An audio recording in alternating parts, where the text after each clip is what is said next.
Pemirsa, meski masa kampanye sudah berlangsung selama 2 minggu terakhir, namun belum ada satupun alat peraga kampanye seperti gambar pasangan calon yang dikeluarkan KPU Lamongan.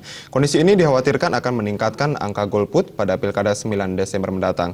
Belum adanya APK yang terpasang disinyalir adanya kendala dalam prosedur tender APK.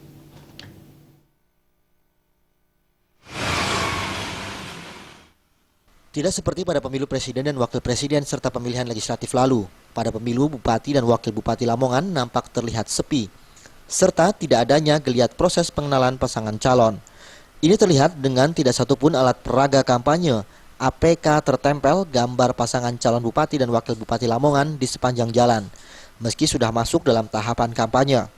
Selain tidak adanya APK pasangan calon di sepanjang jalan protokol Kota Lamongan, juga tidak dijumpai spanduk berisi ajakan ataupun sosialisasi tentang pilkada serentak yang akan berlangsung pada 9 Desember mendatang.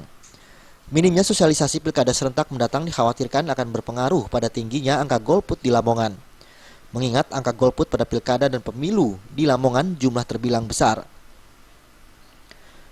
Imam Ghazali, Ketua KPU Lamongan, mengatakan belum adanya APK yang terpasang lantaran disebabkan sejumlah faktor. Salah satunya lamanya proses tender APK. Ini belum nampak ada APK sama sekali, Pak. Ya, APK masih kita produksi dan kita rencanakan tanggal 14 akan mulai kita pasang. Kenapa kok ada keterlambatan pemasangan ini? Itu lebih teknis pada pengadaan pelelangan,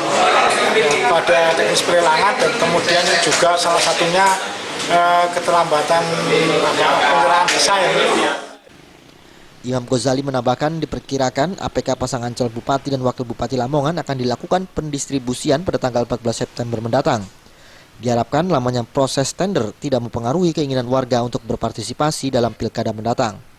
Dari Lamongan, Jawa Timur, Muhammad Basoir melaporkan.